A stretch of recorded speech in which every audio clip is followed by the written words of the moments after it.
But today we're here to talk about for the favorites in the World Cup.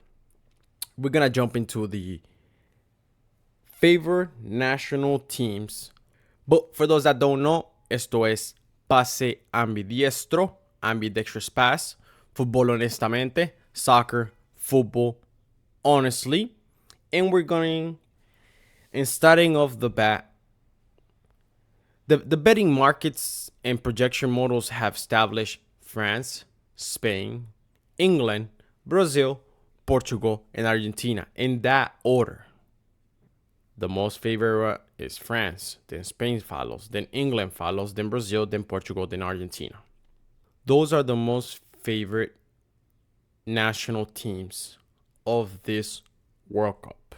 But the projection models have established France and Spain as the co-favorites to lift the trophy, closely trailed by England. France enters the tournament with the shortest odds and the highest prediction market volume, heavily backed up because they possess the deepest forward line in international football and a proven tournament match winner in Kylian Mbappé. Right on their heels is reigning European champion Spain, weaponizing by a high settled tactical system and an explosive wing play of Lamine Yamal and Nico Williams. England rounds out the top tier as a formidable contender armed with a star-studded core featuring Jude, Bellingham, Harry Kane. England just has talent. Why? Because one, they have the best league in the world. Two, a lot of players, not only from England, want to play in England, want to stay in England, but other players from abroad want to play for English clubs. But they face a massive pressure to finally convert their deep talent pool into silverware. This English team is star-studded, but they face the pressure of turning all that talent into some silverware. Just outside the immediate favorites sits an elite tier of traditional heavyweights capable of just going all the way, led by Brazil, Portugal, and the reigning champions Argentina. Both Brazil and Argentina carry roughly a 9% implied probability of winning, with Brazil relying on the world-class flank play of Vinicius Jr. and Raphinha, while Argentina relies on the elite defensive structure and the emotional narrative of Lionel Messi finals World Cup cycle. Portugal also boasts on one of the most roster complete squads in the world, featuring a mature generation ready to step out of Cristiano Ronaldo's shadow. Though the market slightly discounts them due to historical in-tournament consistency issues, as we've seen, Portugal has won, yes, but they haven't had such a great consistency in the last few in tournaments. And then you have Germany rounds out the primary contender list, showing a vast tactical improvement under Julian Nagelsmann. Though they still view as a side rebuilding its identity in real time compared to the machine-like consistency of Spain and France. So as we said, the favorites in the next order are France, Spain, England, Brazil, Portugal, Argentina, and Germany. Those are the favorite in that specific order. France, talented,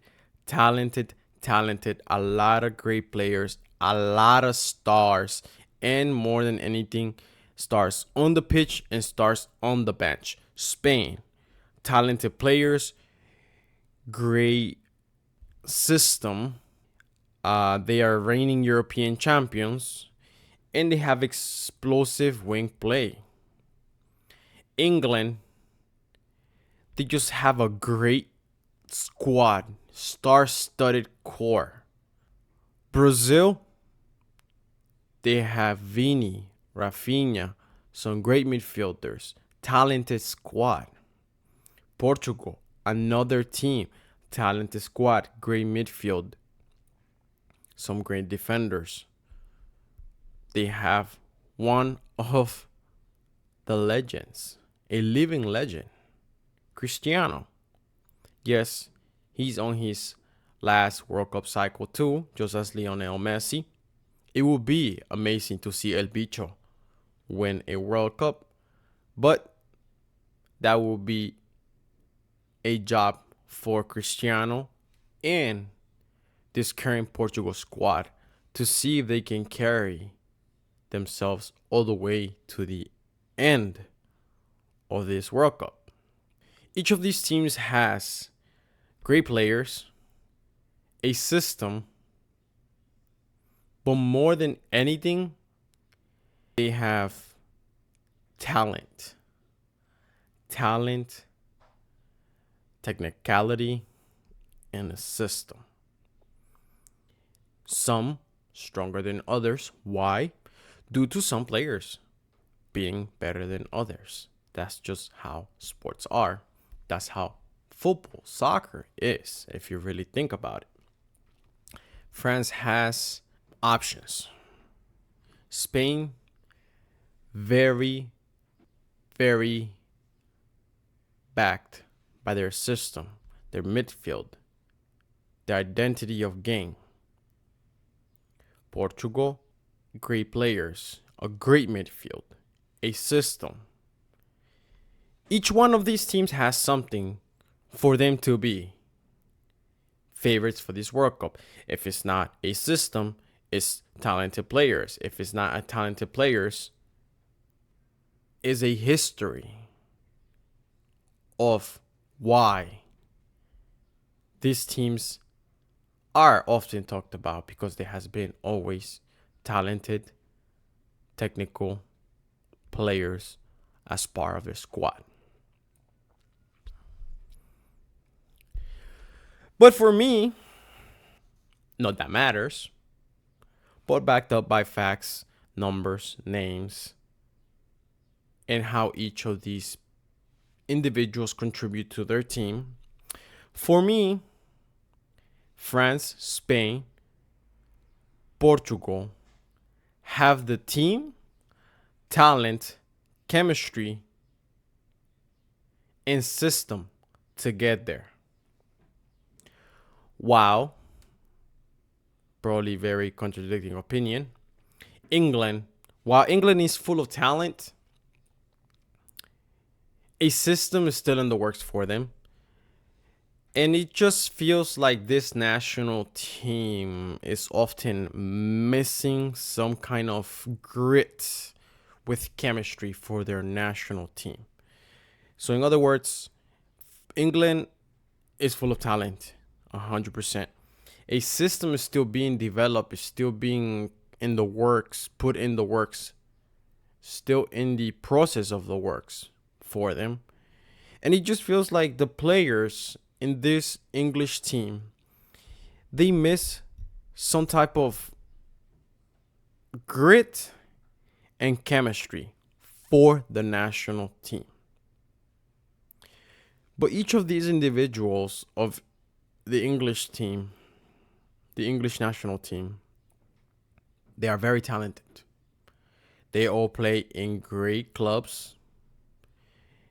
They all play as starters in their club.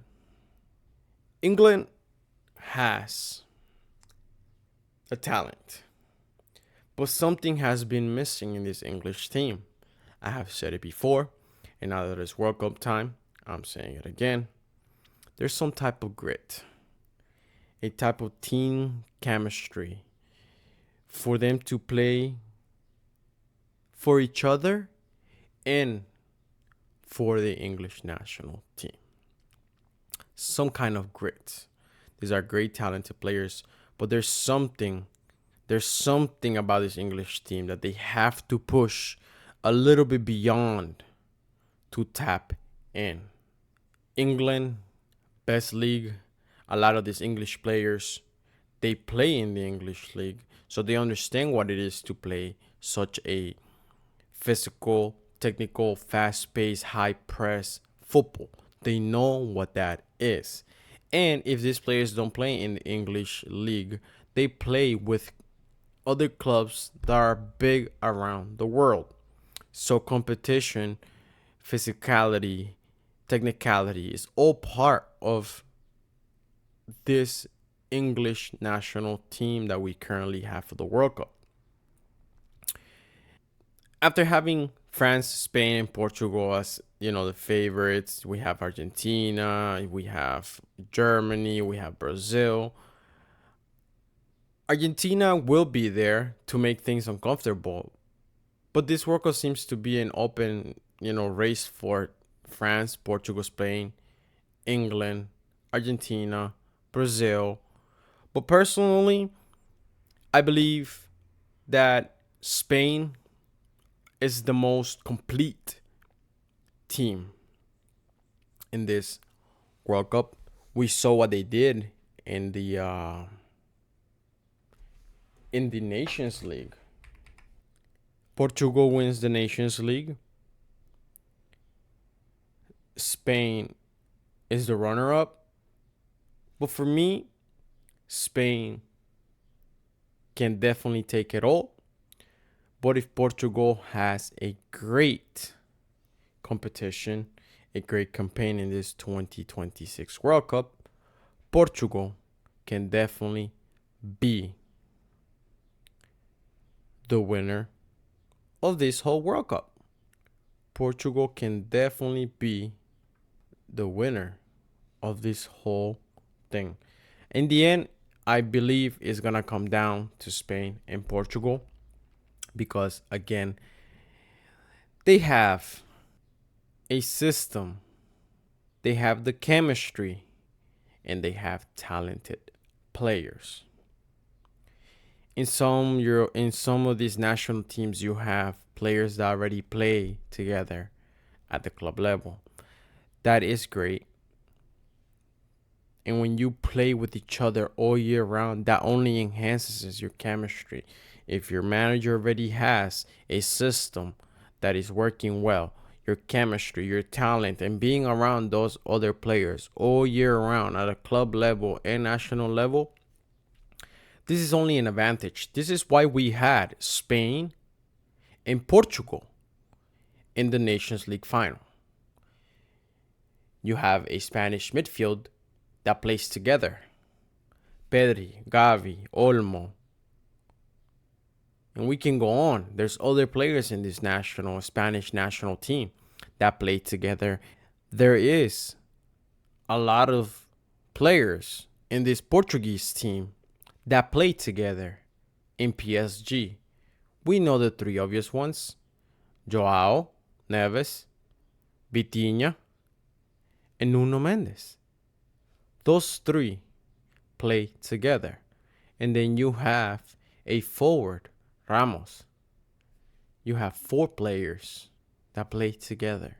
There is some type of connectivity and chemistry that as the time goes and the more they play together all year round, it develops better. You get to understand your teammates even better.